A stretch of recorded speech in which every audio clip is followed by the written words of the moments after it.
Amigas y amigos, sean todas y todos bienvenidos a la entrevista. Como siempre, un verdadero placer contar con su amable audiencia. Hoy estamos muy contentos en recibir a una hermana amiga de esta casa.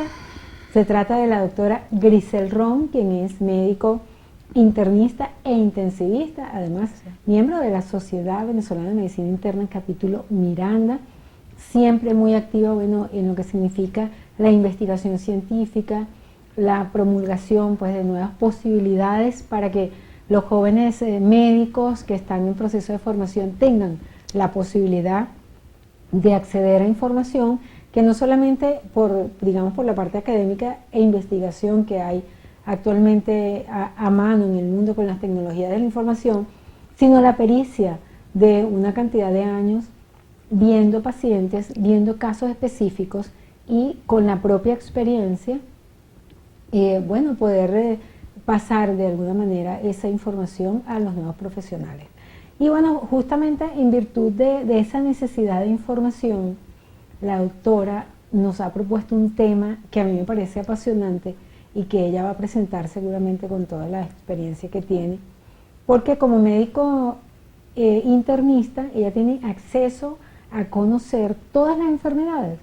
Simplemente después que las detecta, las puede referir a un especialista. Y en ese ámbito, bueno, ella, el conocimiento que tiene es demasiado amplio con relación a muchas enfermedades. Y próximamente se estará conmemorando el Día Mundial de la Esclerosis Lateral Amiotrófica. Lo practiqué para poderlo decir, no se crean que es que soy experta.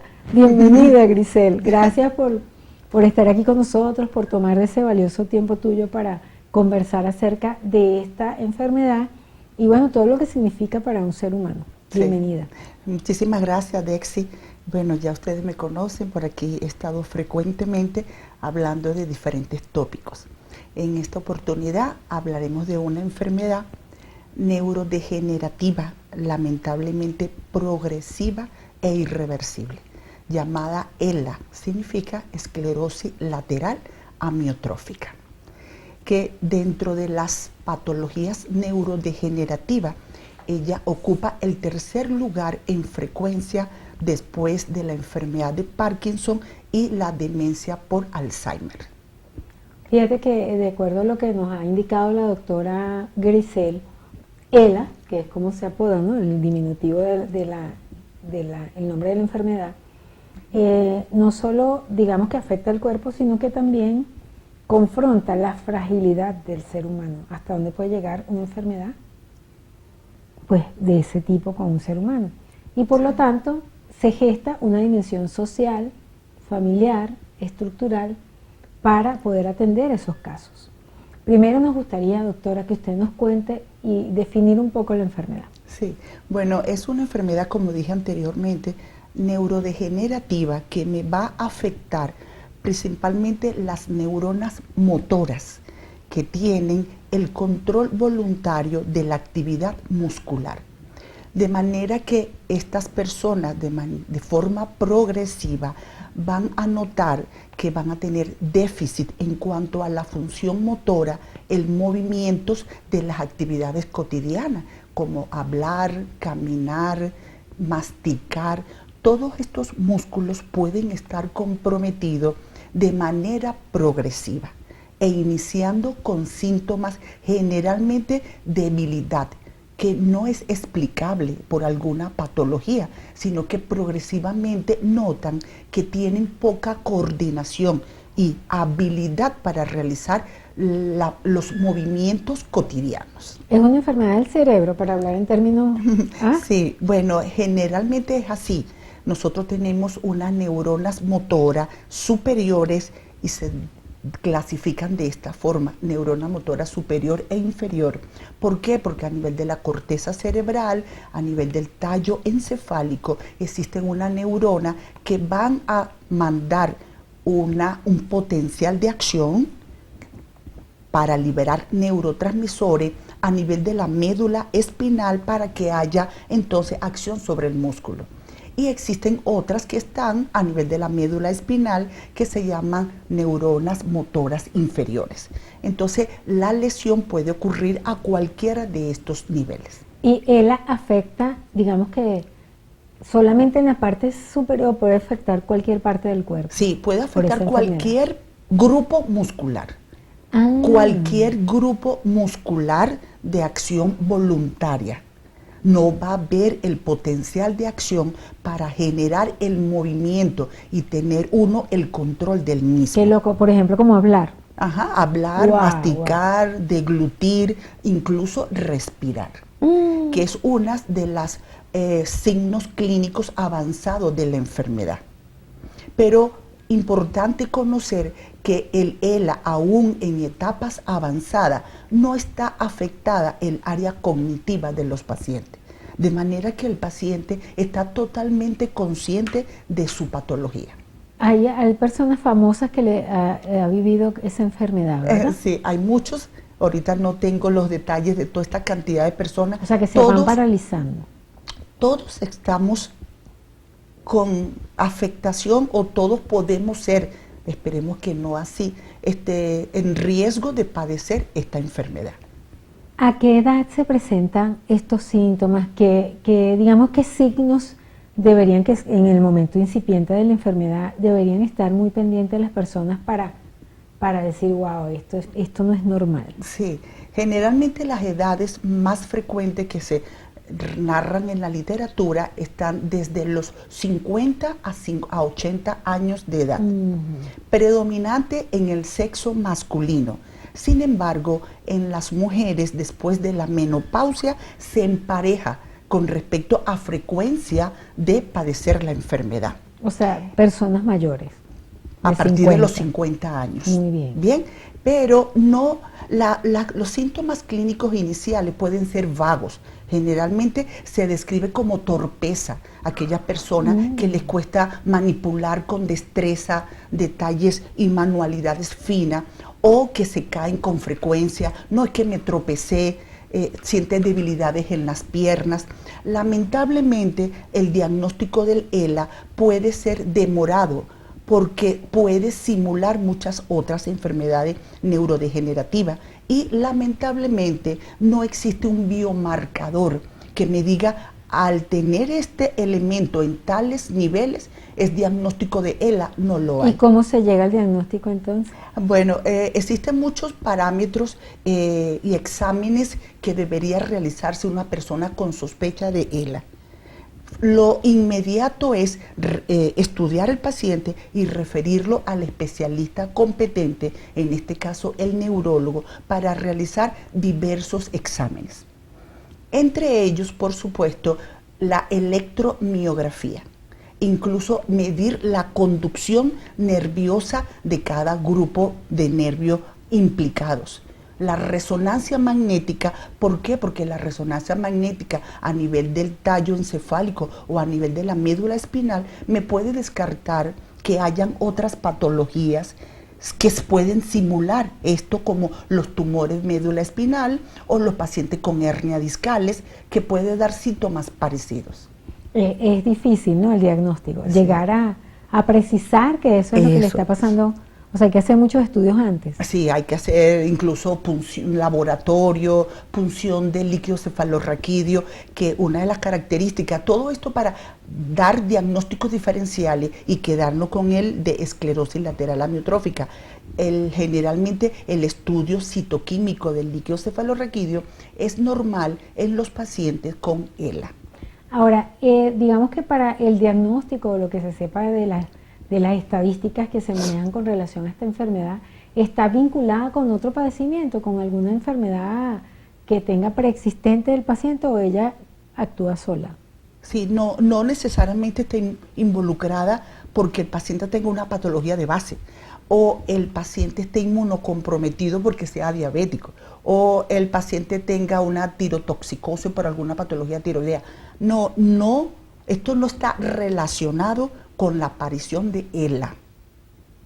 Bien, no es porque yo padezca una enfermedad previa, tengo mayor factor predisponente. Okay. Lo que sí se sabe es que existe una teoría de que aproximadamente el 5 al 10% de los pacientes pueden tener un componente genético. Bien, pero no necesariamente siempre es el responsable.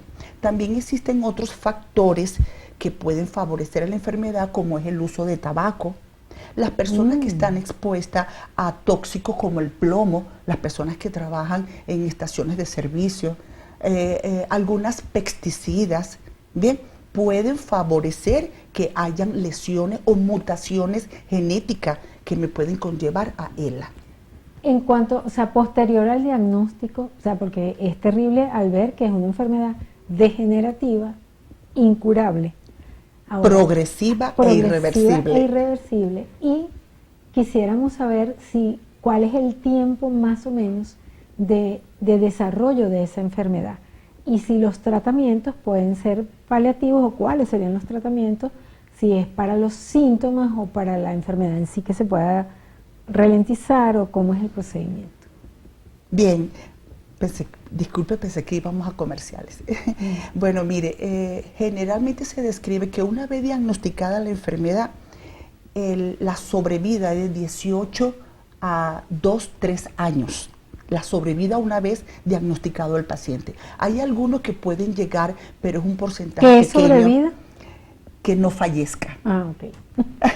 Disculpen, que no fallezca. Entonces, una vez diagnosticado el caso, el paciente tiene una sobrevida o un tiempo de vida de 3 a 5 años. Son muy pocos los casos que están más allá de los 5 años. Y esto es dado principalmente porque me está involucrando la parte respiratoria principalmente, y el paciente va a tener insuficiencia respiratoria, que es el principal factor o la principal signo por lo cual el paciente puede fallecer. Cuando usted habla de los exámenes que se deben realizar para diagnosticar ELA, yo le voy a decir ELA porque el nombre completo, ¿cómo es? Esclerosis lateral amiotrófica. Ok, ELA. Para diagnosticarlo, bueno, se ve que se requieren aparatos, ¿no? Aparatología. ¿En Venezuela existen esos aparatos para ese diagnóstico? Sí, sí existen. Hay que quedar claro que el principal diagnóstico es clínico. Ah, el principal diagnóstico es clínico. Eso quiere decir los síntomas, los síntomas, cuando llega al médico internista uno sospecha, esto debe ser un caso de esclerosis lateral amiotrófica, y uno lo refiere al perito competente, que es el neurólogo. Una vez en neurología, el paciente se le realiza electromiografía, potenciales evocados, conducción, a ver si no está alterada la conducción nerviosa, resonancia magnética, principalmente. Son los exámenes de los cuales se va a valer este especialista para confirmar el diagnóstico. Es algo dramático, doctora, porque entiendo que la persona puede tener el diagnóstico de esta enfermedad y es degenerativa la parte, digamos, física, pero su mente está lúcida. Así es decir, está consciente, va a estar consciente de todo ese proceso. Así es. Que uno podría pensar que si tiene un problema en el cerebro, ¿verdad? Como hay una edad específica que si da Alzheimer o demencia senil, podría, digamos, vincularse, pero no es vinculante. Sí, sí. No, la demencia senil por Alzheimer generalmente no va asociada. Ajá, o sea, no oye, podría darse, pero oye, es catastrófico tener ambas patologías. Pero lo que quiero decir es que las personas, los pacientes con ELA, generalmente la parte cognitiva no está alterada. Bien, en la próxima parte vamos a hablar de los tratamientos, a profundizar un poquito más acerca de los tratamientos, de las posibilidades de calidad de vida que pueden tener los pacientes, de lo que significa este diagnóstico para el entorno del paciente. Son temas realmente importantes que contamos hoy precisamente con nuestra querida doctora Grisel Ron para informar y para dar también un poquito de luz acerca de las posibilidades que tienen de calidad de vida las personas diagnosticadas con ELA. En la próxima parte seguimos con más de este interesante tema.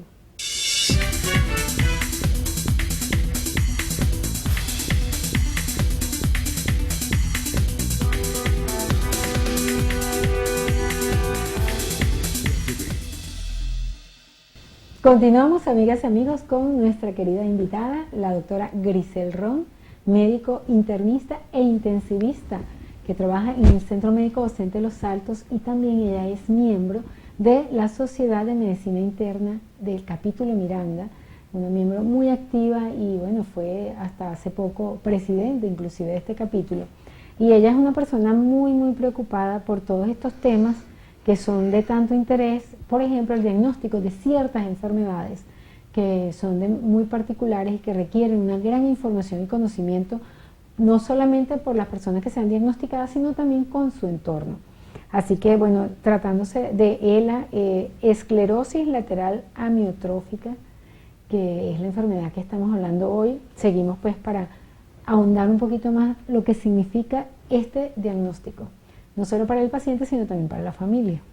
Sí. Que es fuerte, ¿no? Sí, bueno, que estamos hoy, disculpe que inicialmente no lo comentamos, hablando de este tema porque el próximo 21 de junio se celebra el Día Internacional de ELA, de esclerosis lateral amiotrófica, y no es porque sea un día en particular por algunos, sino que se decidió programar este día en razón de darle apoyo a esta cantidad de personas afectadas por dicha enfermedad, a sus grupos familiares, las entidades gubernamentales, la investigación, tratando de encontrar un tratamiento óptimo que pueda detener el desarrollo de esta patología. O sea, me imagino que el mundo científico estará tratando de ver si se puede detener, pues, o revertir, quizás. Sí. Hasta ahorita no hay nada de eso. Actualmente no existe cura. ¿Y cómo, no existe cuál cura. Sería el tratamiento, la esperanza para esa gente? Sí, ahorita en Venezuela existe un fármaco, Riluzole, que es uno, y se consigue, hay recursos para obtenerlo, y él lo que va a tratar de inhibir la acción de unos neurotransmisores que se dan a nivel de la unión sináptica de una neurona con otra, como es el glutamato. Estos son términos tal vez un poquito más específicos, pero el glutamato, su acción es ser inhibidor, inhibe la acción e inhibe el potencial de acción para que haya el movimiento, la contractura, hablar, deglutir, la actividad muscular. Entonces el Riluzole va a tratar de que este neurotransmisor sea nuevamente recaptado por la neurona y no tenga acción ni se genere potenciales de acciones inhibitorios. O sea, ralentiza un poco el tema del desarrollo. Eso es, enlentece el progreso de la enfermedad, más no lo cura. Se ha descrito que este fármaco incluso en etapas avanzadas de la enfermedad ya no tiene acción, porque está muy dañado en la placa motora y no hay potenciales de acción que inhiba que este paciente se nos vaya a complicar. Ahora, es dramático el tema de ELA, sinceramente. Ahora bien, se sabe que obviamente habrán terapias multidisciplinarias, me imagino, para coadyuvar a la calidad de vida o la mejor calidad de vida de estos pacientes con este diagnóstico. ¿Cuáles son estas terapias? Entonces, ¿qué tenemos? Este paciente es un tratamiento multidisciplinario. Deben haber varios profesionales involucrados en atenderlos, entre ellos el nutricionista. ¿Por qué? Porque este paciente va a tener dificultad para masticar los alimentos y para deglutirlo. Entonces va aunado a un déficit nutricional porque no va a poder ingerir los alimentos de manera adecuada. Ahora, cuando usted dice al principio que son los movimientos voluntarios, en el caso de deglutir es tragar. Tragar. Pero ya lo de cuando el alimento llega al estómago, ¿ese proceso se da o también se puede parar? Da. El proceso es de la lo voluntario lo que para. Son los movimientos voluntarios. Entonces el paciente en su afán de deglutir incluso puede tener broncoaspiración, broncoaspira, porque entonces parte de estos alimentos pueden pasar a la vía aérea y presentar frecuentemente infecciones respiratorias, neumonías por broncoaspiración, porque puede broncoaspirar incluso los líquidos y ser broncoaspirador crónico hasta presentarse entonces infecciones respiratorias. También debe estar unido a este grupo profesionales un psicólogo, porque ya como le dije anteriormente, la parte cognitiva no está deteriorada y el paciente está alerta y en cuenta de todo el desarrollo de su enfermedad. Debe estar un fisioterapeuta respiratorio porque debe enseñarle cuáles son los movimientos para facilitar esta función respiratoria. Incluso el paciente va a requerir equipos de ventilaciones no invasivas cuando se encuentre en su casa, como son los CPAP, que son equipos que utilizamos incluso con los pacientes con apnea del sueño. Estos equipos también se pueden utilizar en los pacientes con ELA. El paciente debe estar también con terapia física, terapia corporal, el darle movimiento, mantener la actividad y la contractura muscular para evitar y enlentecer el deterioro, atrofia, fasciculaciones que ocurren en estos grupos musculares. Ahora, cuando usted habla de toda esa cantidad de personas involucradas y todos esos tratamientos, nosotros pensamos en el costo y digamos el reto que significará para una familia enfrentar un tipo de diagnóstico de esto. Sí, es lamentable de verdad y por eso quise hablar de esto, porque es importante que usted, televidente que me está escuchando, que si tiene algún síntoma de debilidad, ya no tiene la capacidad para agarrar las cosas, tropieza con frecuencia, consultar al especialista y el costo para la familia y el paciente mismo es realmente muy costoso. Incluso los medicamentos que le estoy comentando también son costosos. El mantener un equipo de CPAP en casa, alquilarlo, es realmente de costo. De manera que quisiera hacerle llegar de verdad la mayor empatía y el apoyo a todos estos grupos familiares de pacientes que tienen un miembro en su familia con ELA. En Venezuela no tenemos una estadística de cuántos pacientes con ELA tenemos actualmente. Ahora bien, si por ejemplo, si una persona diagnosticada llega a un punto ya crítico, por ejemplo, que tenga que recibir primeros auxilios ante un evento de esto, ¿estar hospitalizado o estar en un centro de salud especializado para la atención de personas con ELA sería lo ideal? No, porque esta es una enfermedad que no va a tener una cura. Entonces, ¿cuánto tiempo yo voy a tener el paciente hospitalizado? El costo es muy alto de ¿Tiene la familia que aprender si tiene su familia? Sí, y el costo incluso en instituciones públicas, porque el costo cada día de un paciente hospitalizado por meses no es rentable. No es rentable y el paciente tiene que valerse y el grupo familiar de cómo llevar toda esta asistencia a su domicilio, camas clínicas, el ventilador no invasivo, el nutricionista, incluso habrá que colocar sonda nasogástrica para evitar que el paciente pueda tener broncoaspiración y se garantice la alimentación propia. Y digamos que este proceso, dice usted que dura 5 años más o menos, el proceso de esta enfermedad. En el mejor de los casos. En el mejor de los casos. 5 años. Hay por allí un artista muy famoso, y disculpe que no recuerdo el nombre, que él duró 10 años de supervivencia con la enfermedad porque se diagnosticó a temprana edad y aparentemente cuando se diagnostica a temprana edad la evolución es mucho más lenta. Esta persona tenía menos de 30 años de edad cuando se le hizo el diagnóstico y aparentemente la evolución es muy lenta. Y dio oportunidad para que él se entrenara, incluso creó una fundación, ELA. Ahora, ¿esta enfermedad se puede definir como una enfermedad crónica, no? Sí, es una enfermedad crónica porque el paciente no va a fallecer en los meses de diagnosticado y generalmente el paciente no es que va a llegar a la consulta en insuficiencia respiratoria. Lo que ocurre es un deterioro progresivo de debilidad muscular. Y que bueno, quizás una persona que se le caigan las cosas de la mano, que de repente esté observando algunos movimientos que no son normales y que no son razonables en cuanto a su movilidad, debería...